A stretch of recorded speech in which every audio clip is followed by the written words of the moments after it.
Rasulullah, di depan ada malaikat Israel mau masuk. Kata Rasulullah, boleh masuk, silahkan. Kemudian malaikat Israel mengucapkan salam, dan setelah mengucapkan salam, malaikat Israel menawarkan, ya Rasulullah, aku disuruh oleh Allah untuk mencabut nyawamu atau membiarkan engkau. Dalam riwayat, aku disuruh oleh Allah untuk memberikan pilihan kepadamu, al-baqa fid dunya, tetap di dunia, atau ar-rafiqul a'la, atau dengan Allah. Nabi Muhammad menjawab, ar-rafiqul a'la, dengan Allah. Kemudian setelah itu Nabi Muhammad berdoa agar umatnya selamat. Setelah ada jaminan umatnya selamat, malaikat Israel, sudahlah, cabut nyawaku kalau memang sudah waktuku. Mulailah Nabi Muhammad dicabut nyawa beliau oleh malaikat Israel. Dan di saat Nabi Muhammad mulai dicabut nyawa beliau oleh malaikat Israel, Nabi Muhammad mengatakan, mahadha, apa ini wahai Israel? Malaikat Israel kemudian menjawab, ya Rasulullah, itu adalah sakaratul maut, itu adalah sakitnya di dalam kematian. Kemudian Nabi Muhammad mengangkat tangannya sambil berucap, la ilaha illallah, inna lil mauti la sakarat, tidak ada Tuhan selain Allah, sungguh di dalam kematian ada sakitnya, sakit kematian, yaitu sakaratul maut. Kemudian Nabi Muhammad memohon, ya Allah, Allahumma khafif alayya sakaratul maut, ya Allah, ringankan sakaratul mautku ini, ya Allah. Dijawab oleh malaikat Israel, ya Rasulullah, itu sudah aku ringankan 70 kali. Nabi Muhammad menoleh, apa malaikat Israel?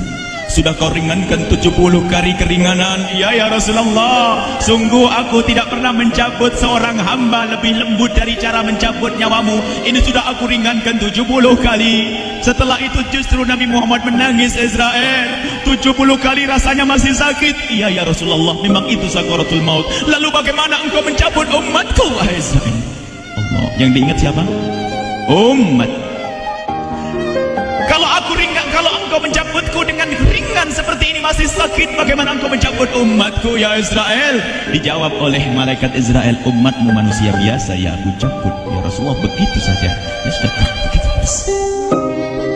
Nabi Muhammad menangis. Tiba-tiba Nabi Muhammad mengangkat tangan dan memohon kepada Allah, Allah, inna lil mauti la sakarat, la ilaha illallah, inna lil mauti la sakarat, sungguh di dalam kematian ada sakaratul maut. Allahumma khaffif ala ummati sakarat maut, ya Allah, ringankan dari umatku sakaratul maut, wa thaqqil alayya, dan bebankan kepadaku. Sampai tidak sadar doanya Nabi Muhammad seperti itu, thaqqil alayya, itu doa cinta. Seorang ibu yang pernah punya anak itu, lihat kalau doa Rasulullah ini masih dilakukan, bagaimana Rasulullah bisa doa begitu? Itu bahasa cinta yang tidak bisa diterjemahkan dengan oleh akal. Seorang ibu kadang-kadang, ibu yang di belakang, ibu mau dikasih sakit oleh Allah? Mau, Bu? Ibu jauh sekali. Ibu mau dikasih sakit? Jawabnya tidak mau. Tapi suatu ketika seorang ibu melihat anaknya sakit, ngomong, sudahlah nak, jangan kamu yang sakit, biar ibu yang sakit. Ada atau tidak? Kenapa ngomong begitu? Itu bahasa cinta itu. Tidak rela kalau anak ini sakit, biar aku saja yang sakit. Itu yang dirasakan Rasulullah. Sakaratul maut begitu sakitnya, membayangkan betapa sakitnya umat Nabi Muhammad di saat dicabut nyawa beliau. Maka Rasulullah mengatakan, ya Allah, ringankan sakaratul maut dari umatku, bebankan kepadaku saja, ya Allah. Wala sawfa yu'tika fatarda. Permintaan Nabi Muhammad tidak ditolak oleh Allah, dikabul dan dikabul, wahai Muhammad. Sallu ala Nabi Muhammad. Dan benar, sakaratul maut kita ditahan oleh Rasulullah, ditanggung oleh Rasulullah, sehingga digambarkan oleh Imam Bukhari di saat Nabi Muhammad dicabut nyawa beliau, Siti Aisyah yang ada di situ. Rasulullah berada di pangkuan Siti Aisyah, yang saat itu Siti Aisyah melihat keringat dingin keluar dari kening Rasulullah. Siti Aisyah tidak pernah melihat keringat keluar seperti itu. Bahkan di saat dipegang kepala Rasulullah, panasnya melebihi dari panasnya orang biasa. Setiap kali ada kain dicelupkan di air, ditempelkan di kening Rasulullah, langsung mengering. Saat itu Nabi Muhammad mengucapkan kalimat la ilaha illallah, inna lil mauti la sakarat. Kemudian Nabi Muhammad berpesan dengan banyak pesan, dan di antara pesan Rasulullah adalah akri minni ala ummati salam, akri minni salam ala ummati wa ala man ittaba'ani wa ala man tabi'ani min ila yaumil qiyamati. Aku titip salam kepada umatku dan orang yang mengikutiku sampai hari kiamat. Sadari salam Rasulullah. Sebelum meninggal masih ingat titip salam. Salam kepada siapa? Bukan salam kepada siapa-siapa, tapi salam kepada kita. Maka mari kita mengucapkan salam kepada Rasulullah, karena Rasulullah sudah salam duluan kepada kita. Mari kita sejenak bersalam kepada Rasulullah dan hadirkan Rasulullah ada di mata kita dan di hati kita. Mari kita bersama-sama mengucapkan salam. Assalamualaikum ya Rasulullah. Assalamualaikum ya Rasulullah. Assalamualaikum ya Habiballah. Assalamualaikum ya Nabi Allah. Rasulullah mengucapkan salam untuk kita.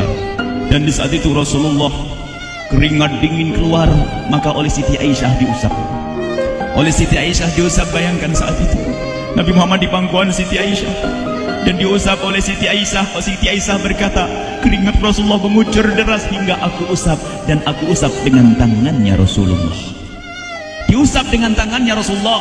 Siti Aisyah memegang tangan Rasulullah sendiri yang digunakan untuk mengusap keringat Rasulullah.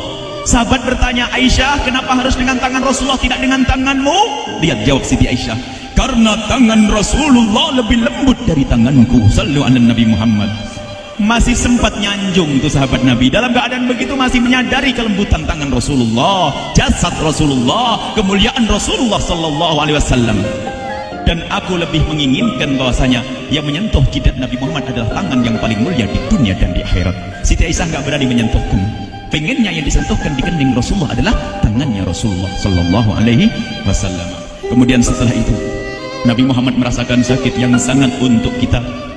Kemudian Nabi Muhammad mengangkat tangan tinggi-tinggi mengucapkan la ilaha illallah inna lil mauti lasakarat. Tiba-tiba tangan itu semakin turun dan ditangkap oleh Siti Aisyah.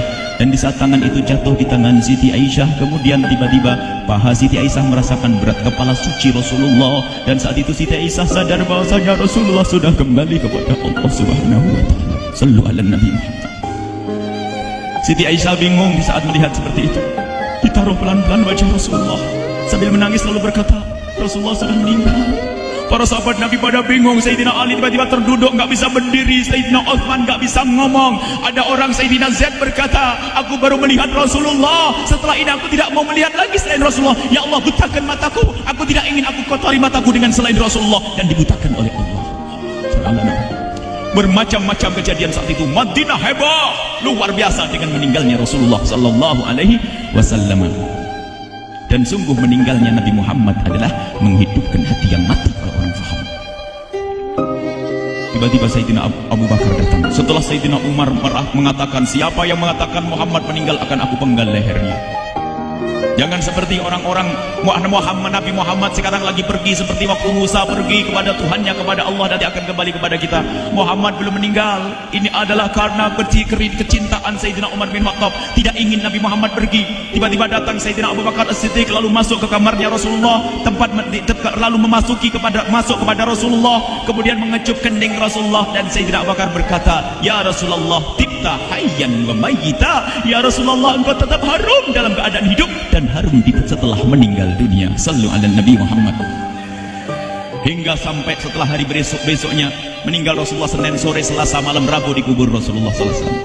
Setelah dikubur, Sayyidat Fatimah bertanya kepada Sayyidina Abdullah ibn Abbas, Sayyidina Anas, wahai Anas, hai Anas, sambil menangis Sayyidat Fatimah di Zahra, hai Anas, bagaimana engkau tega? Atabat anfusukum an tahtu ra'sa Rasulillah. Apakah engkau rela menaburkan debu di atas kepala Rasulullah? Sayyidina Anas menangis kaget, ya wahai binta Rasulillah, kalau kami tidak dilupakan oleh Allah, niscaya tidak ada yang bisa mengubur Rasulullah. Jadi saat itu dilupakan oleh Allah, sehingga mereka tidak menyadari melakukan itu semua. Kalau mereka sadar, tidak akan bisa mengubur Rasulullah sallallahu alaihi wasallam. Ini yang diungkapkan oleh Sayyidina Anas. Kalau seandainya kami tidak dilupakan oleh Allah, niscaya kami tidak akan mampu mengubur Rasulullah sallallahu alaihi wasallam. Kami yang hadir di sini, ya Allah, ingin senantiasa hadir di hati kami kekasihmu Nabi Muhammad. Maka kami mohon, ya Allah, jadikan kekasihmu Nabi Muhammad yang akan, ya Allah, yang akan mendampingi kami kelak saat kau cabut nyawa kami, seperti yang kau wahyukan kepada kekasihmu Nabi Muhammad. Wa abshiru bil jannati. Semua hamba yang beriman akan menyaksikan surga, ya, di saat dicabut nyawa mereka. Dan surga, di tempat surga itu yang paling mulia adalah Nabi Muhammad. Maka kami mohon, ya Allah, saat kau cabut nyawa kami, ya Allah, hadirkan Nabi Muhammad di hati kami, ya Allah. Dan kami mohon ya Allah, saat di alam barzah nanti ya Allah, saat yang sangat mengerikan itu ya Allah, kami mohon hadirkan kekasih-Mu Nabi Muhammad, sehingga kami tidak takut dan gentar lagi dengan malaikat mungkar nakir. Dan ya Allah kami mohon, di saat di padang mahsyar nanti ya Allah, hadirkan kekasih-Mu Nabi Muhammad. Jadikanlah kekasih-Mu Nabi Muhammad yang akan menemani kami dan akan membonceng kami, membawa kami ke telaga Kausar. Lalu kami diberi air minum dari air telaga Kausar hingga kami tidak akan haus selama-lamanya. Ya Allah, jadikan kekasih-Mu Nabi Muhammad yang akan menemani kami di saat kami menyeberang Siratal Mustaqim hingga kami tidak akan terjerumus ke neraka Jahanam. Dan jadikan kekasih-Mu Nabi Muhammad yang akan kami saksikan setiap saat di surga-Mu ya Allah. Ya Allah, jadikan kekasih-Mu Nabi Muhammad yang senantiasa ya Allah kami lihat kelak di surga. Dan jadikan ucapan kami di akhir hayat kami kelak adalah ya Allah, adalah kalimat agung dan mulia, la ilaha illallah Muhammadur Rasulullah, la ilaha illallah Muhammadur Rasulullah.